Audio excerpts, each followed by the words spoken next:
the program, today's program. Before that, I will propose the name of Mr. K.K. Singh to preside over the today's sitting.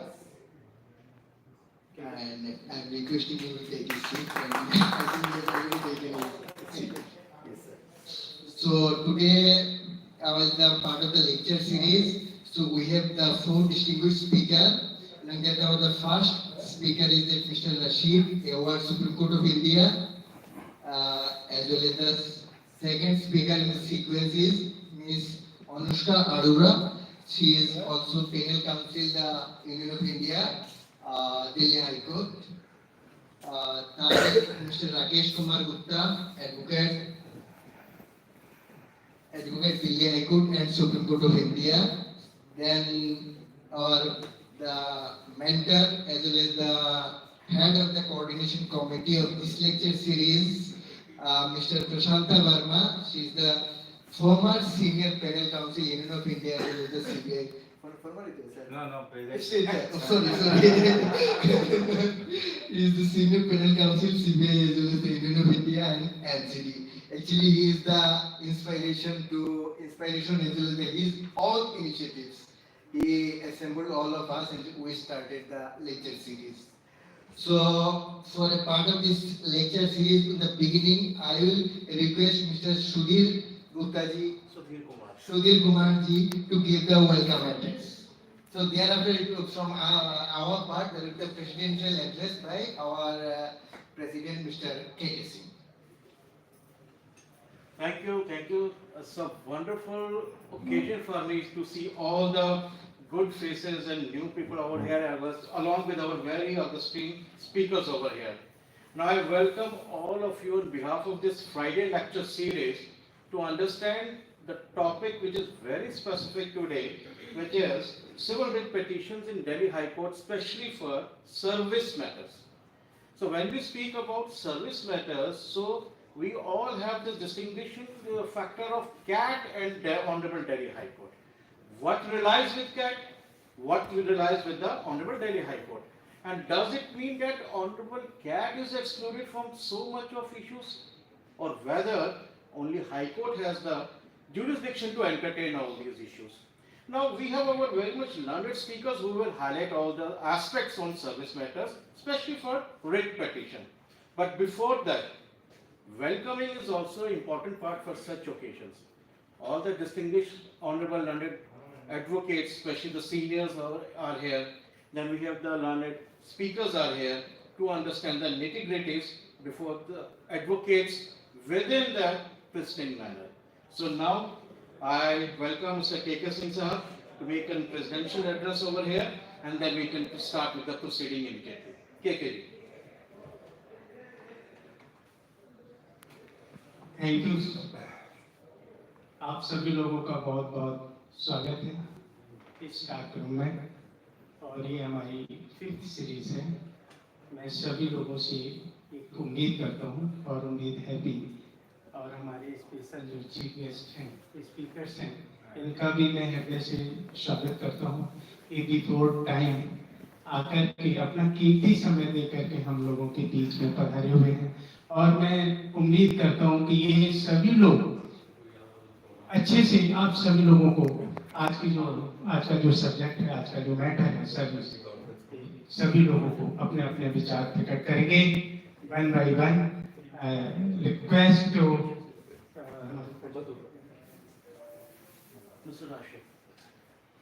Rashid young lawyers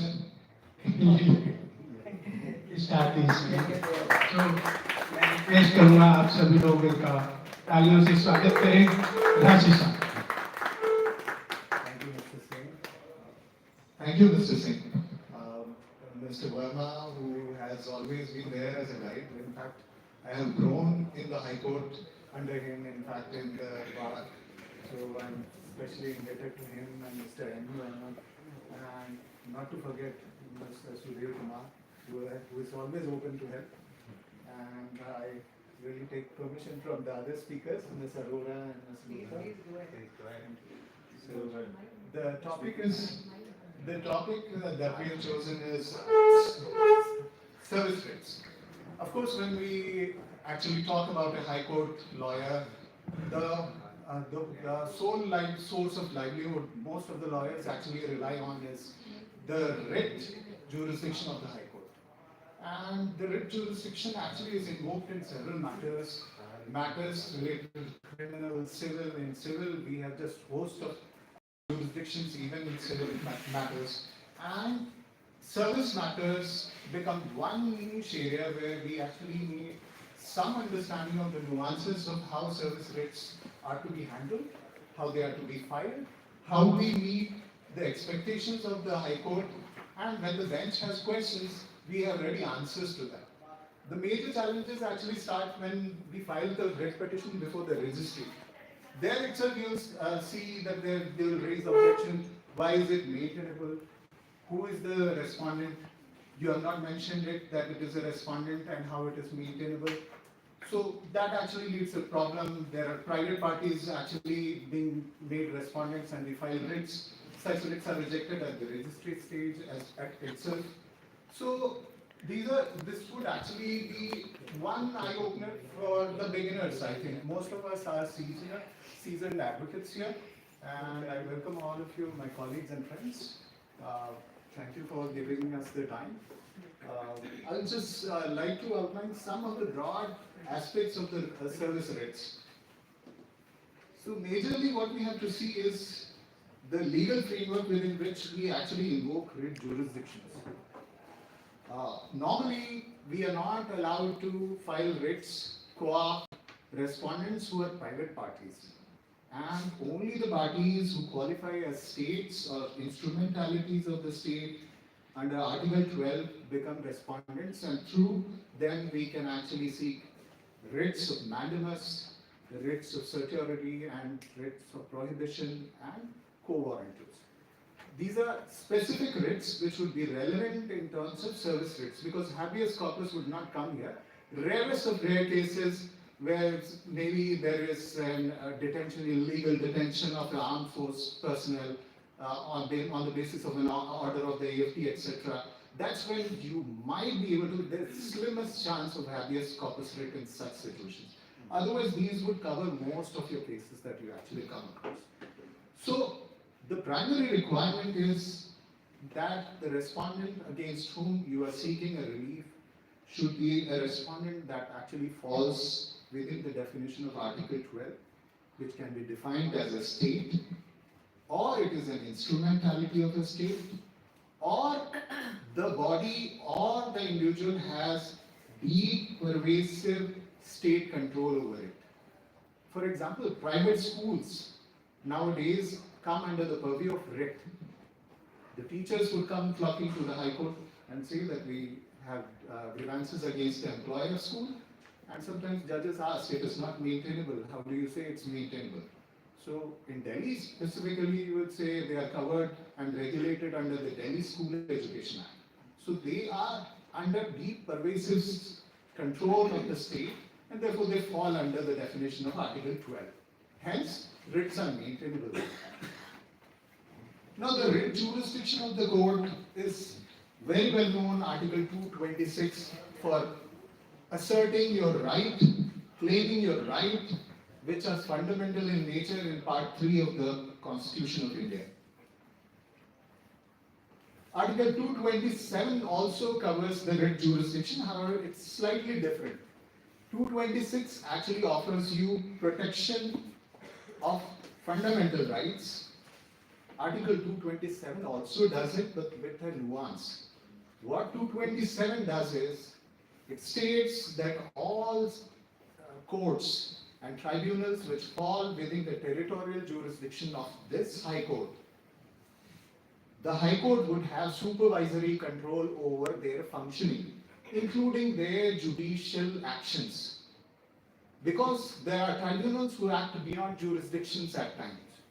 And they are not vested with certain powers, but then they pass an order and the parties agree that they can invoke supervisory jurisdiction, saying by what authority have they passed, or by what jurisdiction they vested the power to pass such an order. you can challenge that under Article 227. Of course, you will not file a writ petition under Article 227 alone. When you do so, you will slash it like 226/227, and then you would not have any problems most of the time. Now, there is a little bit of history here as to how service writ became such nuanced in the High Court jurisdiction. Prior to 1976, we did not have the Article 323A and 323B.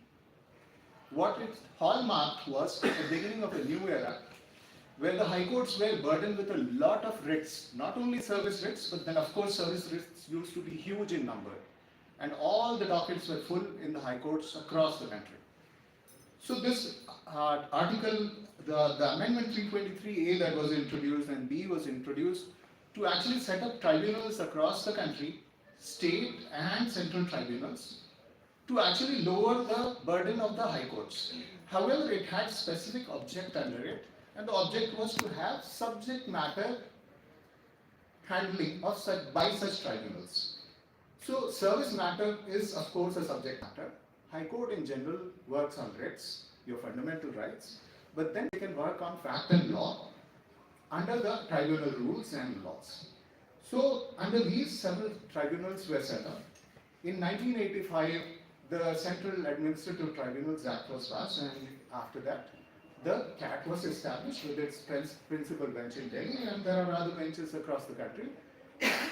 People, based on their grievances and their jurisdictions, filed in their respective CAT benches. However, the subject is not CAT here. The subject is service writs. So, what will come to the High Court is the question. What comes to the High Court is what does not fall under the CAT jurisdiction. So, CAT Act actually in the section 14 very clearly and specifically defines what will come to them. What does not come to them can be a matter of writ jurisdiction. So section 14 says there is appendix 6, and that appendix is created under the rule 154B of the CAT Act. Now this is actually quite a long list, and if I summarize it in short, because the time is not so long that we can discuss everything. So what it has is, it covers the all India services, the 4 all India services like Indian Administrative Services, the Indian Administrative Services, IAS, IPS, IFS and Forest Services. So these are all covered and they are listed. So these are 4 services. Then there are 46 ministries and central government departments that are listed in the same appendix 6, which is under rule 154. So all those parties who are aggrieved and they are employed by these authorities or these departments or these services, they will actually first approach under the normal circumstance in CAT and seek a remedy. However, that remedy should not be to do with where there is a breach of rule of law, there is a breach of natural justice, and there is a breach of rule against bias. And then there is a violation of doctrine of reasonableness and proportionality. And of course, after the judicial body, which is a quasi-judicial body, like CAT, it decides a matter, that is always open to judicial review before the High Court. So that also can come post the decision has been made by CAT. Scenarios like these, rule of law violation, natural justice violation, rule against bias violation, reasonableness and proportionality, such violations, they can happen even during the proceeding is ongoing in CAT or not going in CAT. They can straight away come to the High Court because these are attributes of fundamental rights. And once they show convincingly and succinctly in their petition that, say for example, there is a member of scheduled caste and he is being maltreated by the department in a certain way, and it is manifest based on documentary evidence and the communications, etc. He need not wait and go to CAT. He can straight away come to the High Court, and the High Court would rescue him against that discrimination. And therefore, the jurisdiction would not bar him and say that yes, you go to the CAT and seek remedy there, because this is a question of fundamental right. That's when you cross over the CAT list as well, which is according to the Appendix 6. You can cross that list and come to the High Court. Despite there's a list which you have to first fulfill, but then if it is a question of fundamental right, you will pass, cross, and come to the High Court. Now, there are some scenarios we would like to, actually there are some examples and case laws as well. Now, in general, rule of law would be whenever someone says that you are terminated or you will not be allowed to enter the premises, you would not be allowed to join the duty, the normal question that an informed employee should be, from him should be, show me the rule or show me the law that actually allows you to actually make me conduct like this. So if you have a law, show it to me. And the moment they fail to do so, that means they are doing an arbitrary act. That is the violation of rule of law. So you can approach the High Court straight. The same way, if there is a termination without giving you an ample opportunity of hearing, not only just hearing, namesake hearing wouldn't do. Hearing that is material and afforded to the employee, not just namesake hearing. If that is not given, you would actually be able to invoke the writ jurisdiction and come to the High Court to seek remedies under the Constitution provision 226. Rule against bias. There is a very famous case, A.K. Krypak versus Union of India. I don't know, I remember it from college days. The facts are something like there was an interview board and it was conducting interviews of candidates for selection for a post. So a member of the interview board interviewed a few candidates. Then the next candidate who entered for the interview was someone who was a relative blood kin of him. So what he said, I would not interview you, I would go out of the board and someone else would interview you. So the rule of bias is such strict that that whole proceeding was declared vitiated. For the reason is that you did not assess your own candidate, but then you assess the candidates in the same recruitment processes who would have been, there is a chance that you would have gone biased and you would have undermarked them, such that however the next candidate, that is your blood king, whether you interview or not, is able to supersede them. So this risk of bias is protected, and therefore the rules are very strict. If we see a case like that, we can approach the Honorable High Court. And the proportionality, of course, you would see for a very simple mistake of coming late to the office or something, employees are terminated. Say, for example, they have been habitual latecomers, delaying office joining by 1 hour, 2 hours, but then for that they are terminated. So we have to check that through the proportionality test, and that is well laid down in our case Union of India versus G. Ganayutham. It's a 1997 case, and it has borrowed the jurisprudence from the famous case. It's a common law case, Associated Provincial Pictures Houses, Wensbury Corporation, a 1948 jurisprudence that was laid down in the common law jurisdiction, and it is normally called the Wensbury principle, where the proportionality is that the penalty imposed should not be excessive to the wrong committed by the delinquent employee. It should be proportionate. So the wrong and the consequence should in some way balance. The consequence cannot be excessive such that it outweighs the wrong that the employee commits. Now there are some general scenarios. IS officers challenge a transfer order. We can go to CAT, of course, because the rules of transfers are there for them. So, PSU employees suspended without inquiry. Can anyone guess if he is suspended without an inquiry? Basically, employees are suspended on the suspicion that he has committed some wrong. He is suspended so that he cannot intervene during the process of inquiry. He cannot influence the others for deposit against him or deposit for him. He can influence, so that's why he is suspended. All right. Now, if there is a suspension without show cause, then there surely is. Normally, a show cause right? notice is given Because- by suspending him. Yes, Suspension yes. in government service. Suspension is the first step for depriving the employee of an opportunity to influence others or to intervene in the process of investigation. Sir, I have great regard for what you are saying, and it is not out of place when you actually say so. However, the fundamental rights have a very pristine position, and such apprehensions have to have a different solution than straight away suspending without giving the employee an opportunity. I would differ on that. Of course, there can be debates on The that. person is caught red-handed, he has to be suspended.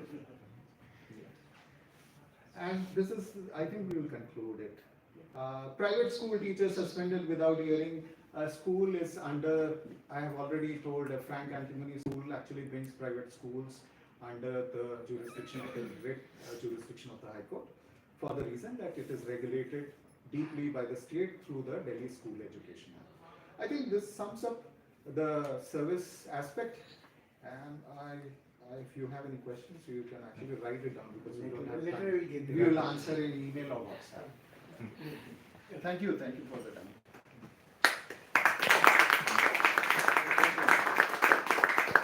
Thank you, Mr. Rashid. Really, you have very precisely and meticulously discussed the service law, which is area people can come to High Court, and which is area grievances they can come and go to the CAT. Now, for this evening, for the second speaker of the evening, our Madam Anushkaa Arora, I'll request her to come and address, give her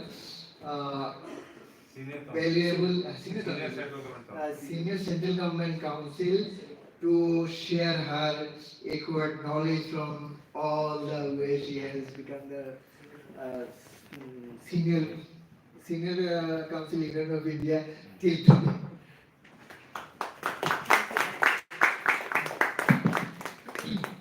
आप सभी को मेरा नमस्कार।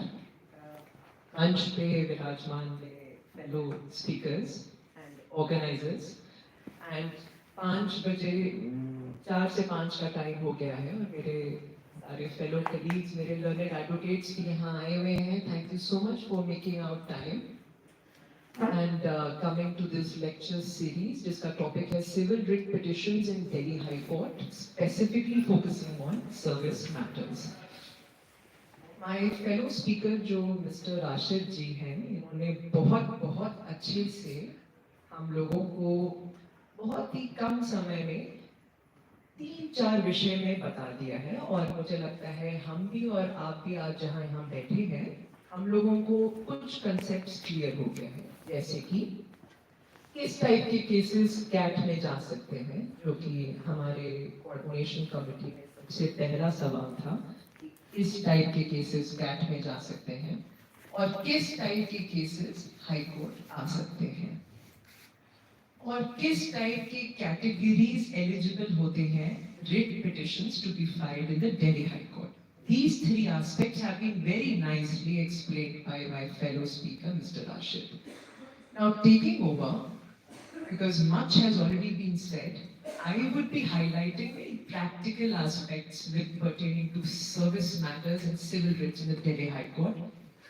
In fact, I have been very privileged कि मैं आपके साथ आज यहाँ बैठ के ये शेयर भी कर सकती हूँ कि एक मैटर मुझे मिला था केंद्र सरकार की तरफ से, जो कि प्रेसिडेंट बन चुका है और अगर आप उसका साइटेशन और नाम भी लेना चाहते हैं आप जरूर लीजिए. उसका नाम है doctor Neha Chandra versus union of India 2024 SCC online Delhi 7083. जो कि रिट पिटिशन से टेरिटोरियल जुरिस्डिक्शन पे एम करता है, और हमारे दिल्ली हाई कोर्ट ने बहुत ही अच्छे से इस जजमेंट में, considering all the arguments that we had, the petitioner as well as the respondents had mentioned, वह territorial jurisdiction पे maintainability of service writs in civil writs किस टाइप से डिपेंड करता है, उस पे बहुत अच्छे से एक जजमेंट आई है। तो हम इस जजमेंट को थोड़ा देखेंगे भी आज, और इसमें दिए गए एग्जांपल्स के तौर से समझेंगे भी कि किस टाइप के केसेस हमारे रिट्स कैसे हाई कोर्ट में अलाउ या डिसअलाउ किए जाते हैं। बाकी आप जब जाएं तो इस लॉ जजमेंट को भी जरूर रेफर करिए, ये आप सब के लिए भी बहुत काम आएगा। सबसे पहले शुरू करते हैं रिट्स इन सर्विस लॉज। मेरे फेलो स्पीकर ने बता ही दिया था कि 226 of the constitution of India, जो कि मेरे पास बेरैक भी है और मेरे फेलो स्पीकर के पास भी है। आज पता नहीं कितने लोग यहाँ पे बेरैक लाए हैं कॉन्स्टिट्यूशन के बनाए, तो हाथ खड़ा कर दें। कोई बात नहीं, हमारे पास 2 कॉपीज हैं, इसमें ज्यादा कुछ नहीं, सिर्फ 226 और 227 पे ही फोकस करना था। 227 और 226 के बारे में ही राशिद जी ने बता दिया। चलिए अब आगे चलते हैं। हाई कोर्ट सबसे पहले जब एक रिट पिटिशन आती है, क्योंकि अब मैं सिर्फ प्रैक्टिकल इंसाइट्स पे फोकस करूंगी, much has been already explained by Rashid ji. जब हमारे रिट पिटिशन हाई कोर्ट में आती है तो क्या 2 एस्पेक्ट्स पे कोर्ट फोकस करती है when it comes to writ jurisdiction? कोई वो 2 एस्पेक्ट्स बिल्कुल पिन पॉइंट पे बता सकता है? एक alternative remedy, Right. and jurisdiction and territorial law. Correct. So the broad thing is maintainability and jurisdiction. ये हम सबको पता है, बहुत अच्छे से पता है। अब आगे चलते हैं। अब जो ये टेस्ट होता है हमारा कि ये मेंटेनेबिलिटी और jurisdiction किस आधार पे हम मेंटेनेबिलिटी पे बात करते हैं। एक रिट पिटिशन की मेंटेनेबिलिटी कैसे देखी जाती है कि कुछ गलत हुआ, क्या वो मेंटेनेबल है? ऐसा रॉन्ग कि हाँ मेरे साथ गलत हुआ, मैं जा रहा हूँ रिट पिटिशन में। नहीं, ऐसा नहीं होता। कोर्ट ये नहीं देखता कि क्या सही है क्या गलत है। Court has to see whether और not there has been an enforceable wrong जो कि रिट पिटिशन से करेक्ट किया जा सकता है। First thing. Now second thing, jurisdiction aspect, जो सबसे इम्पोर्टेंट है, और आई एम वेरी श्योर आज मैं और आप सभी कहीं ना कहीं इस एस्पेक्ट पे अटके होंगे हाई कोर्ट में कि किस jurisdiction के तौर पे आपने ये रिट पिटिशन फाइल करी है। तो jurisdiction पे बात करते हैं। So what is the first point which you have to substantiate in the court that yes, I have the jurisdiction to file this writ petition? Anybody from the back? Any youngsters from the back? You must have filed some 226 writs. Cause of action, ये हम सबको पता है।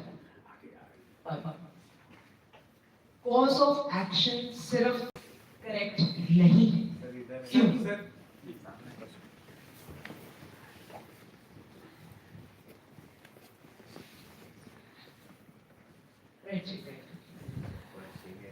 नमस्कार, आपको बहुत बहुत नमस्कार।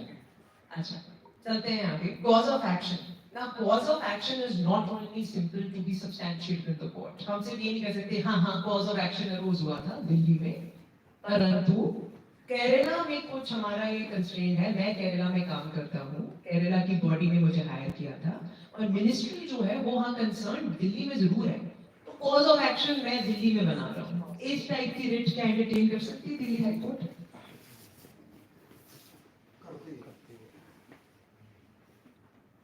इसी बात पे आज हम चर्चा करेंगे। इस बात पे पॉइंट निकल के आता है कॉज ऑफ एक्शन के बारे में।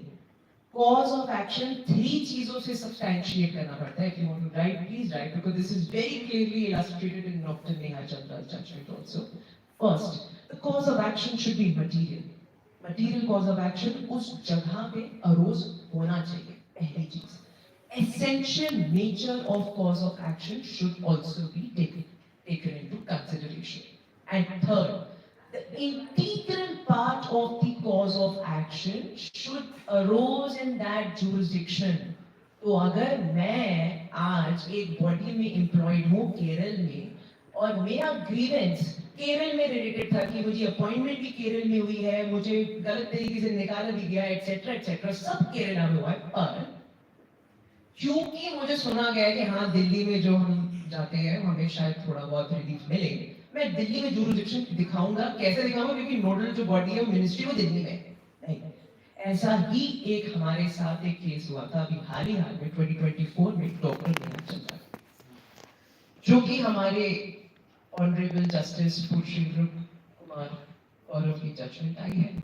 और ये एक काफी अच्छा जजमेंट आई टेरिटोरियल एस्पेक्ट के बारे में, जिसमें कि ऑनरेबल जज साहब ने यही चीज कंसिडर करते हुए ये बोला कि कॉज ऑफ एक्शन जो अरोज हुआ, वो कॉज ऑफ एक्शन जो मटीरियल कॉज ऑफ एक्शन था, जो एसेंशियल कॉज ऑफ एक्शन था, इंटीग्रल कॉज ऑफ एक्शन था, वो दिल्ली में नहीं पर जहां ये पार्टी थी वहां अरोज हुआ। तो आपकी जुरिसडिक्शन दिल्ली हाई कोर्ट में नहीं, यूपी हाई कोर्ट में लाई करेगी, जहां पर ये बॉडी थी और जहां लेडी अग्रीव थी। So this was the judgment. Now this judgment had also cited many precedents on territorial jurisdiction, और आप उसको नोट डाउन भी कर सकते हैं। भारत निधि 2023 की जजमेंट है, जहां पर इसी 3 एस्पेक्ट्स के बारे में, material, integral and essential cause of action के बारे में बात की गई।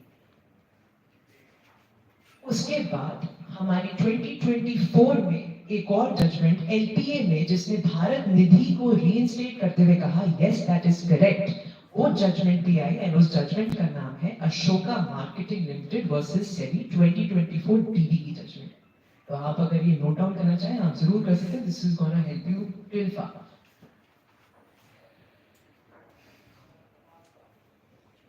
चलिए अब मैं आपसे एक सवाल पूछती हूँ। अब सोफा मैंने आपको एक ओवरव्यू तो दे दिया प्रैक्टिकल एस्पेक्ट में 2 चीजों के बारे में, जो यही 2 चीज होती है सर्विस रिलेटेड मैटर्स में।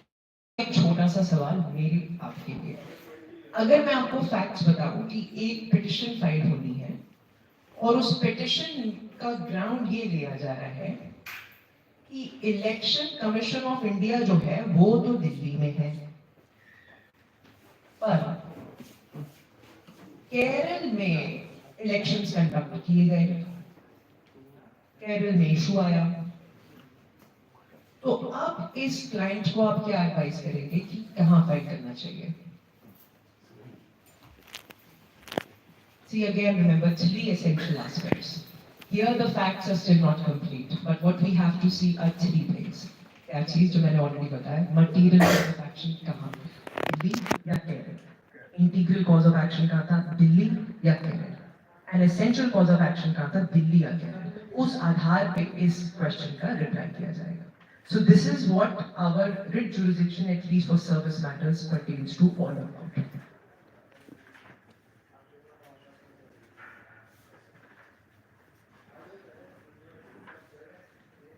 बाकी जो हमारे फेलो स्पीकर हैं राशिद जी, उन्होंने बता ही दिया था आपको कि किस प्रकार के केसेस हमारे रिट्स में कंसिडर किए जा सकते हैं, जैसे आर्बिट्ररी ट्रांसफर्स हो गए, डिनाइल प्रमोशंस हो गए, या बायसनेस एंड डिसिप्लिनरी एक्शंस हो गए, ये सब चीजें हमारी कंसिडर की जा सकती हैं।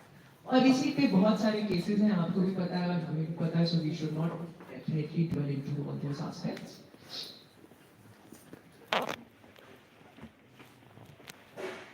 छोटा सा चीज होती है when I now be ending on this, that service matters में जनरली फोरम शॉपिंग का एक इशू आता है, जिसकी वजह से ये जजमेंट जो मैंने आपको अभी बताई थी, और जो ये इस इशू को इरेडिकेट करने के लिए ये 3 चीजें भी कॉज ऑफ एक्शन में हमारी इलस्ट्रेशन होती है कि किस हिसाब से forum shopping can be avoided. Forum shopping वही हुआ जो मैंने आप सबको डिस्कस किया था कि नहीं, मुझे लगता है दिल्ली में ज्यादा रिलीफ मिलेगा या यूपी में ज्यादा रिलीफ मिलेगा, and even if the cause of action on those 3 parameters did not arose in that jurisdiction, but मैं फिर भी अपनी कन्वीनियंस के हिसाब से ये करूंगा। पर ऐसे जजमेंट्स बहुत सारी हैं और अभी हाल ही 2024 की जजमेंट भी आई है, तो इस बेसिस पे ये चीज नहीं मानी जाती है। अब हमारे फेलो स्पीकर ने ये कंफ्यूजन बिटवीन जो रिट में और जो कैट में आना होता है वो हम सबको समझा ही दिया है, तो आपका क्वेश्चन भी इसमें सॉल्व हो गया। और उसके आगे प्रैक्टिकल इंसाइट भी मैंने काफी हद तक थोड़ा बहुत मुझे लगता है मैंने मेंशन कर दिया। और बाकी हमारा जो लास्ट एक इशू ये आता है कि जनरली हमारे क्लाइंट्स बड़े हमें बोलते हैं कि नहीं मैडम 226 में कैट में नहीं जाएंगे. So these are the issues which are then eradicated via these judgments, and we all know our clients कि हमारा फिर यही रोल आता है कि क्लाइंट्स को बोला जाए कि there is a forum first. अगर कैट में जाना है पहले तो आप कैट जरूर जाइए, और जैसे राशिद जी ने बताया कैट से अगर आप मान लीजिए डिसमिस होता है then definitely you can challenge it in the High Court of Delhi to avoid this issue.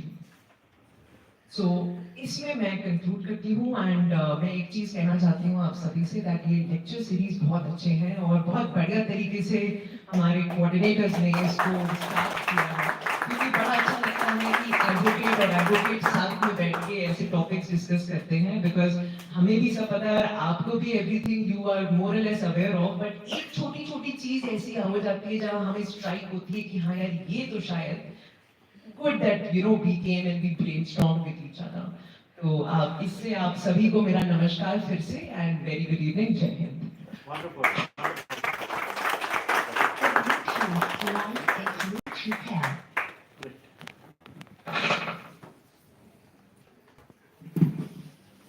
Thank you, Madam Anushkaa, for really a wonderful discussion of the service matter in writ petitions.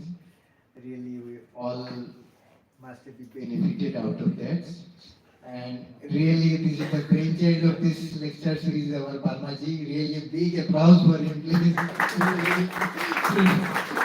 And now, for this evening, the second last speaker, our Rakesh Gupta ji. I will request him to share his knowledge and enlightenment.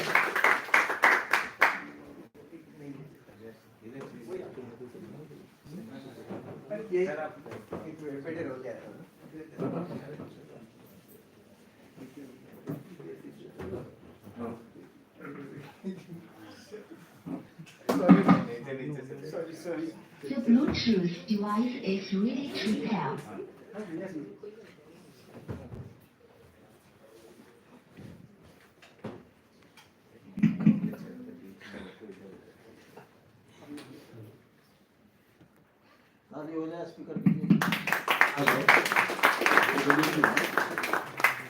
It's a privilege to be here.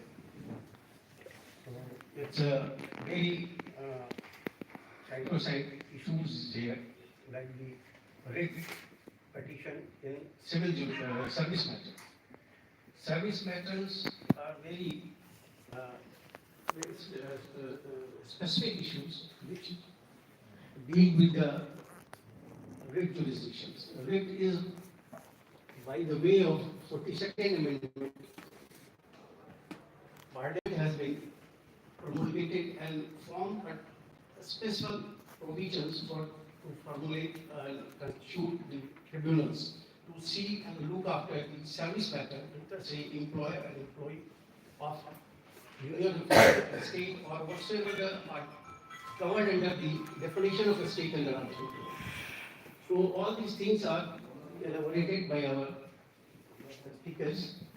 So we have to see in writ jurisdiction in two fora. One, the High Court, another is the Supreme Court. In the High Court, we have dealt with so many things, but where we can, being a smart lawyer, where we will file a writ in the civil court, because civil court earlier it's service matters, all the matters related to service matters has been either transferred to the tribunals, or earlier it was heard by the civil courts. It all be transferred to the specialized tribunals. Now coming to the how we will get our service matters be adjudicated by the High Court. So it's a very special area in which we can invoke in the writ in the service matters, like in the appointments. In the appointments, suppose it's beyond the rules and regulations and not following the whatsoever the term and conditions, then where is required to touch the service matters, then in those circumstances, we can file the writ. Like you see in the CBI cases and appointment in Asthana cases, where is a PIL has been entertained by the Supreme Court. So it's a very limited area in which we can file a civil writ before the High Court or in the Supreme Court. So all the aspects which in between employer and employee, it's dealt with the CAT or whatsoever tribunal will deal with the any conditions of the employee which deal with the tribunals, and all the powers have been embraced by the High Court and the Supreme High Court, and it's transferred to the tribunals. So tribunal can look after all the service conditions and appointments with, to the tribunals. But where there is a violations in the service appointments, where we can only Supreme Court can entertain the writ petitions, like in the Asthana case I have stated. So rest of the things we already, our speaker has been explained. So very limited area in the civil writs in the service matter. After that, the tribunal, we can approach the High Courts and Supreme Court in the civil writs in the civil service matters. So it's a very limited area in the civil rights. Thank you. Thank you, sir. Thank you for your valuable time and enlightening us with the idea of the writ in the service matter. So, other than that, just I would like to inform all of us that is the few paramilitary matters as well as the banking matters, all that will cover under the CATS Act. They will come under the High Courts only. The first time it will go to the single bench only. So now for the lecture series in the evening, today we have the last and final speaker, one of the mentor at the head of the coordination committee, Mr. Prasanta, and I would like to request him to take the with his knowledge that I did not get anything about the words. I'm sure the words are say about him.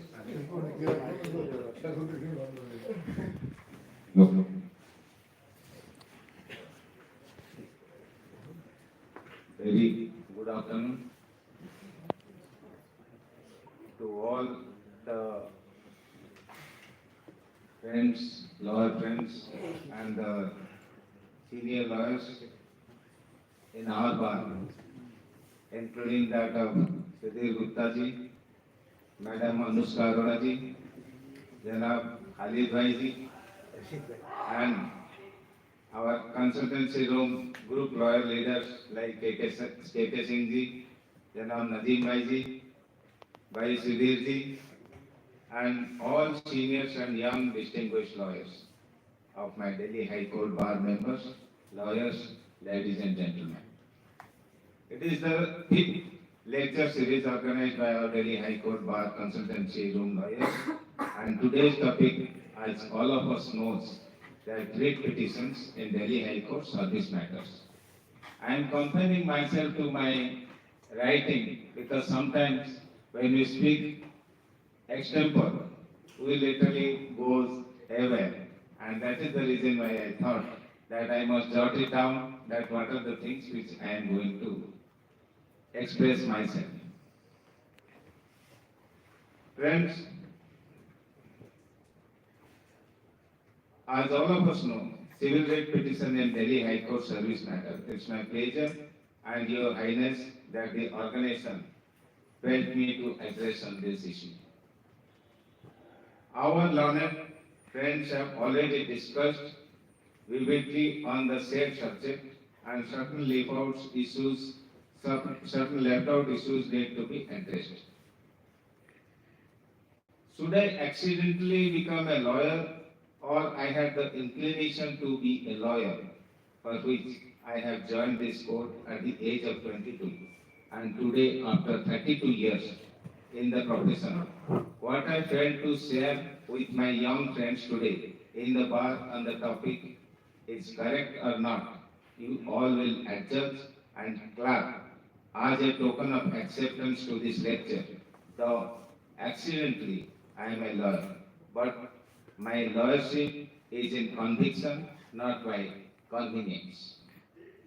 Well, to start with, I would once again repeat some of the areas what others have emphasized a little, and I will be emphasizing more on that. Indeed, what are the provisions of law frequently used on this subject? That is Article 226 of the Constitution, which is the power of the High Court to issue certain writs. Then Article 227 of the Constitution, the power of superintendence over all courts by High Court. In our Constitution of India, writ petitions are entertained by High Court where there is no efficacious remedy available to a person and the justice seems to be done in a case so as to the basic requirement for a service matter is to be entertained by our High Court. Hopefully, I am correct. Yes. I will have the lecture today again repeating on the basic of service matters, which attract our legal fraternity to join in the particular specific field as enrollment as a lawyer. This is a very specific field. It is not that everybody joins in this practice of service matters. There are certain people, those who used to do the matters in this way. I will have my lecture today again on that issue.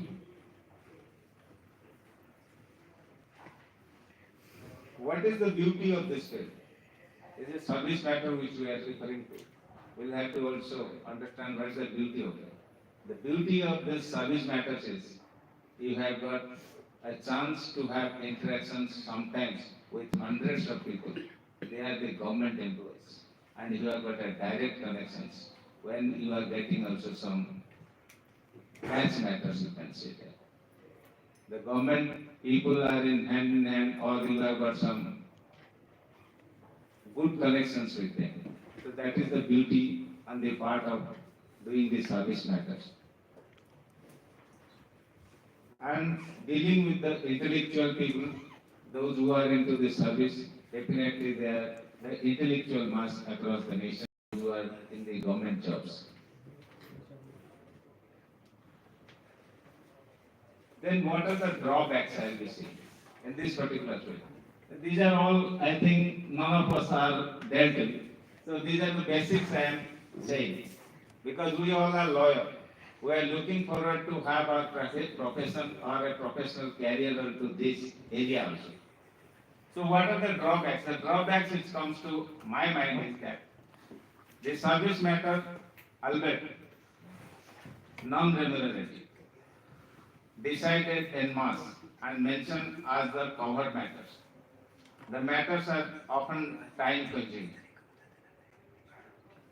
When we look towards the remunerative part, the government employees sometimes they are not in a position to pay you as that of the other matters or the corporate matters or the business matters.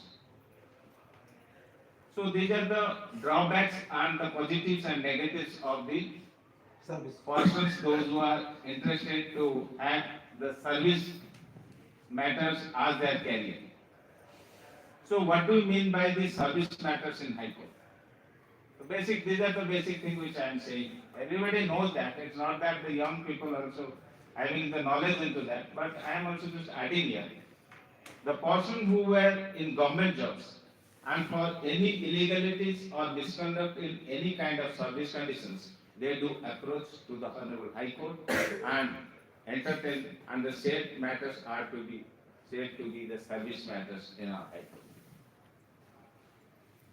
Then the question is, are all the government servants, those who are having any difficulty from their offices, are entertained before the Honorable High Court entertained before the High Court or in some settled cases? how these service matters have been taken. All the government employees can come to the court or not. That is also an important aspect we must know. That says the answer is very simple.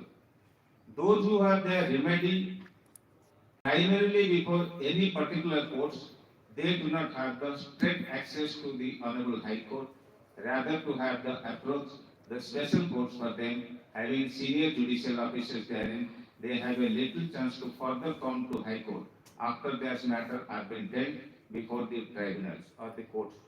Like we can say that the Central Administrative Tribunal or the Armed Force Tribunal. These are the areas wherein the central government or the government employees who is approaching the courts.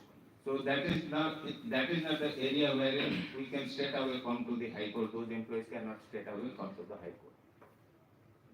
So who are the practitioners in these fields? हमारी profession में फिर कौन कौन वकील ऐसे इस क्षेत्र में काम करते हैं? लगता है मुझे कि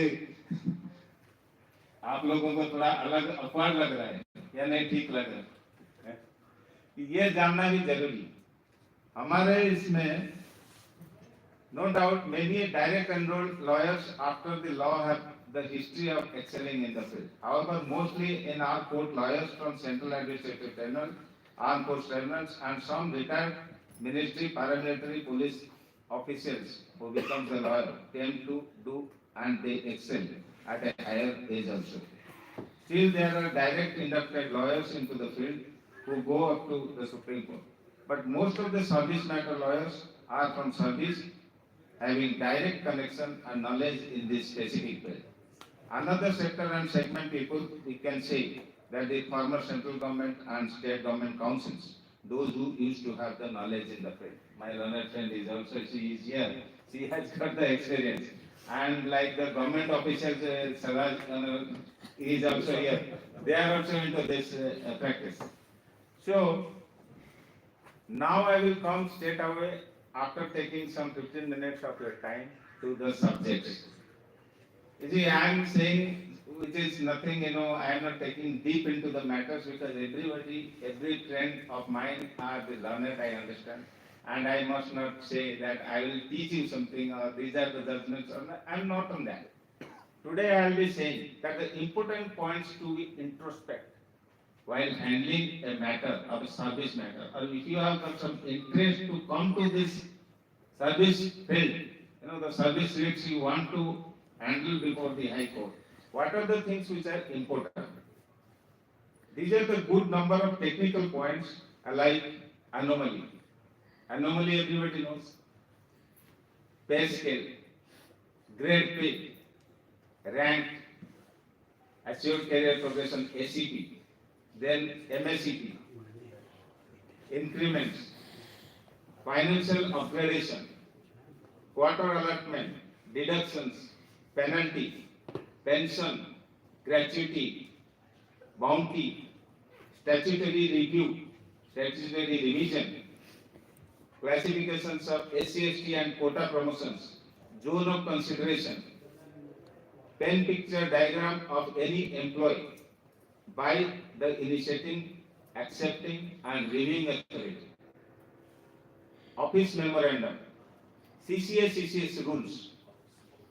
If someone wants to practice in this field, service matter, and have to approach the Honorable High Court, have to have command in these commonly used terms and the laws on these fields. I think I am all right on this. Is that correct? So now on jurisdiction, Anushkaa ji was also explaining. I'll add her something more. When we are in the service matter, mostly the persons, those who have the remedy, either a central government or a state government who is having some remedy there in Central Administrative Tribunal, or the armed force people, they have their own armed force tribunal. Who all are there otherwise? Mostly in our Delhi High Court, the central police organizations, ITBP, CRPF, BSF, so on, even Railway Protection Force. These are the areas on which the employees, those who approach straight away to the High Court. And in those cases also there are two different distinct features which are involved. One is, I understand some people may be knowing or I may not be saying something which everybody is knowing, I don't know. But there are gazetted officers and then non-gazetted officers. Gazetted officers are the appointees straight from the President of India. Then the non-gazetted, their appointees are their, respective IGs or, the senior, not the senior most, but below them are the appointing authorities. Like IG, in any organizations, it is BSF, CRPF, they have got their regional offices or the regional IGs are also there. So when we are talking about the territorial jurisdiction, then in those cases, the jurisdiction will be of that High Court. Otherwise, if it is a gazetted officer, senior officer, his appointing authority is the Director General or the President of India. So in those cases, we are coming because that is here in most cases are here in Delhi. So in Delhi High Court, we used to have those matters on jurisdiction. Apart from that, it will also try to understand. You see, I am also a very young person in this field. I will say that I am not coming from any central administrative tribunal background or armed force tribunal. My learned friends, K.K. Singh sir and others, they said that no sir, you will have to say something. No doubt. We used to handle a lot of cases being the central government council also. We used to handle cases. And Madam Anushkaa ji also doing the same thing. I was doing a matter here in Delhi High Court. That was a regular second appeal. Little different, but that was of our department, that is Central Industrial CIS, Central Industrial Security Force. They have their own rules also. Service rules, like CRPF, ITVP, they have their own service rules. In those, their commandant is the officer, first officer. Then it goes to the higher officers. The representation, then it is decided in the review, revision kind of. So in those cases, once they case, then they comes to the High Court. There were certain instances when they had their own departmental proceedings. After having the departmental proceedings, what they used to do was, they used to go approach the civil courts in the district courts against some orders. And they used to also have their own trial before the trial court. And fortunately, unfortunately, I was approached by our department that we have to file a second appeal before this High Court. We filed it long ago. It was a landmark judgment of Justice Balmiki Mehta, then he is no more. But that was, in that he says that you cannot take two courts at a time. He barred those under the principle of res judicata. So that was also service matter. In most of the cases in service matter, they were going to the district courts and then thereafter they were coming. So their road was literally blocked by taking two advantages of two different trials. In one their departmental proceeding, another in the courts also. One witness had said something there, other day he is coming to the district courts and saying something else. So that goes into multiplicity of litigations also. I think I have exceeded my time, and Some of the, apart from those who have been exempted, all public sector which are not covered under CAT have to come directly to the High Court. They Right. can invoke the So, jurisdiction of Delhi High Court. now I will come to my next point, that the judgment one must go through.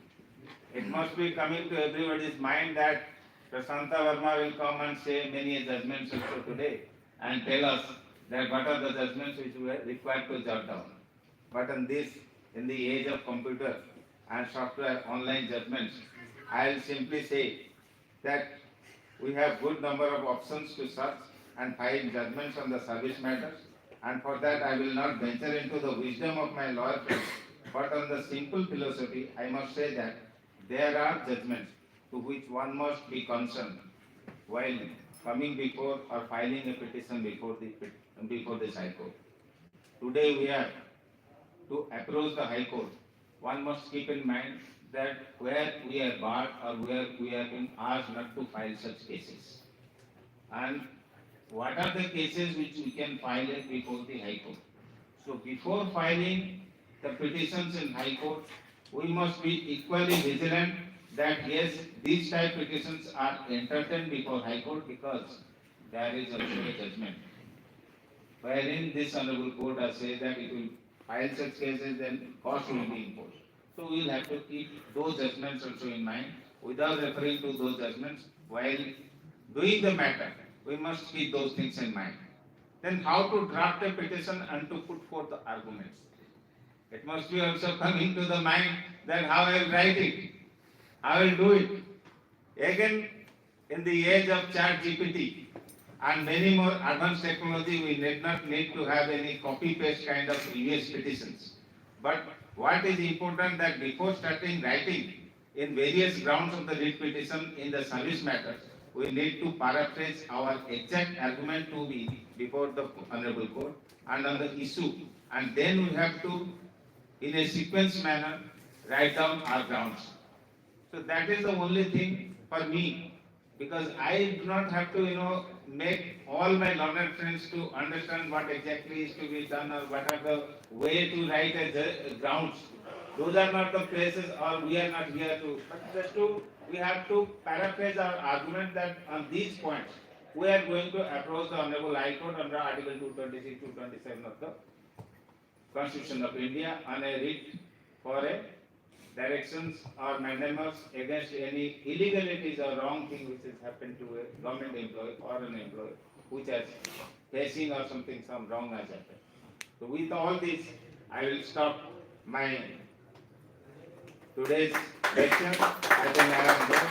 This is very appropriate without touching the law points as has been discussed by our friends, and I will conclude and I will say Bharat Mata ki Jai. Shah Varma ki jai. Thank you, sir. Thank you for enlightening us. Thank you, sir. Thank you for enlightening us with the knowledges. And we are very grateful that besides being a coordinator, you have shared your knowledge and enlightened us about the service law. Now, before parting with, I would request Mr. Sudhir Gupta ji to give a vote of thanks. And before that, I will request our president, today's president, as well as our chief manager Varma ji to declare the topic for next Friday. So I will quickly declare the topic for the next Friday, and then the vote of thanks will be by the fellow coordinator, Mr. Sudhir Gupta.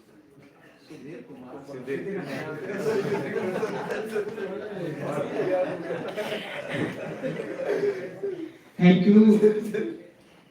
थोड़ा मुस्कुराहट और ये सारा serious तो नहीं होना चाहिए था, थोड़ी तो ये छोटी मोटी चीजें जो है हंसने के लिए अपने भाइयों के बीच के होना भी चाहिए।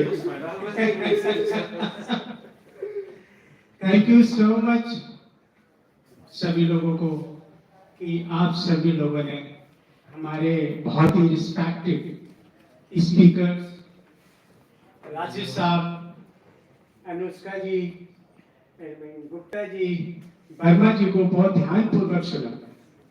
इम्पोर्टेंट टॉपिक था और सभी लोगों ने बहुत अच्छे से अपने अपने तरीके से आप सब लोगों को सर्विस मैटर पे समझाने की कोशिश की।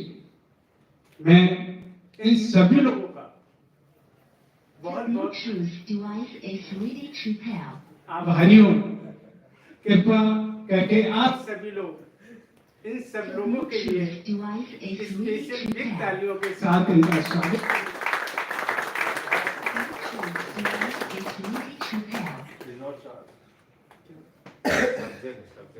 सब्जेक्ट इसी के साथ मैं आप सभी लोगों को सूचित करता हूं कि नेक्स्ट फ्राइडे हमारा नेक्स्ट सेशन जो है बेल मैटर पर रहेगा।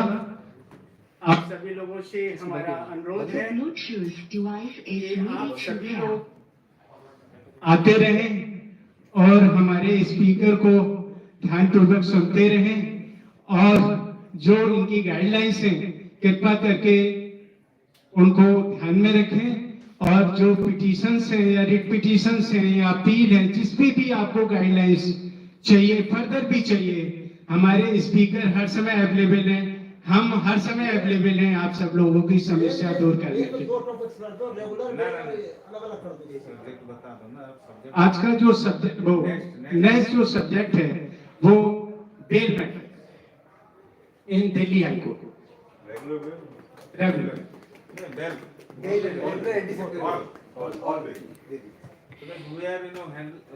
इसी के साथ मैं सुधीर साहब को रिक्वेस्ट करूंगा कि हमारे स्पीकर साहब हमारी ऑडियंस का वोट ऑफ थैंक करें और गाना भी सुना दें अरे सुना दें please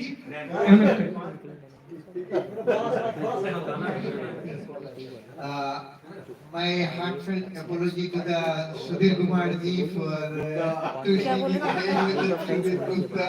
Please accept my apology. तो बोल दिया ना तो कर दो फिर मुझे क्या Thank you very much. Now, giving a vote of thanks also means that we are having utmost gratitude to all the honorable speakers, honorable guests, all the people who have taken time out of their busy schedules to attend the lecture series.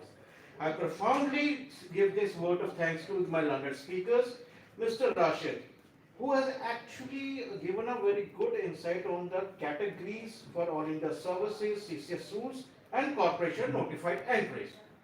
Then I express gratitude to the learned lady, Anushkaa ji, for giving a very good insight, especially understand what is material cause of action, a subjective cause of action, and then how to make a dignified cause of action along with jurisdiction.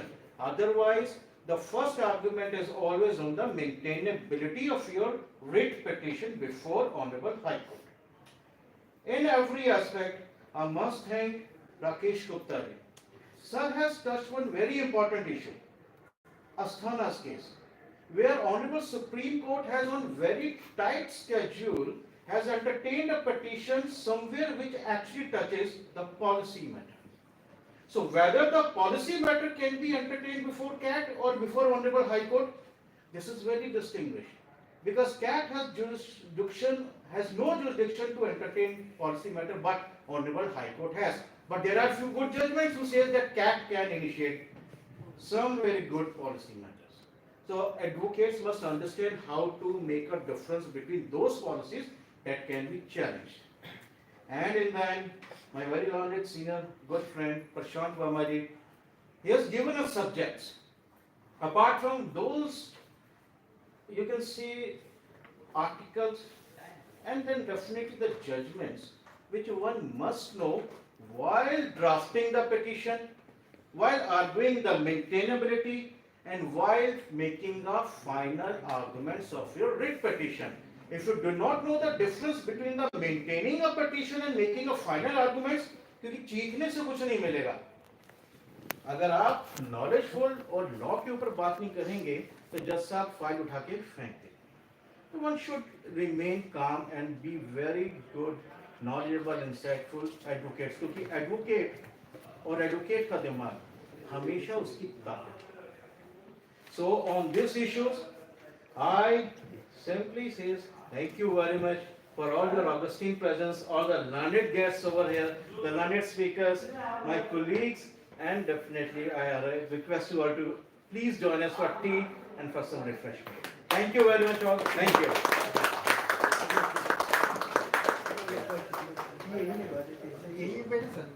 No, no, यही refreshment से बनेगा.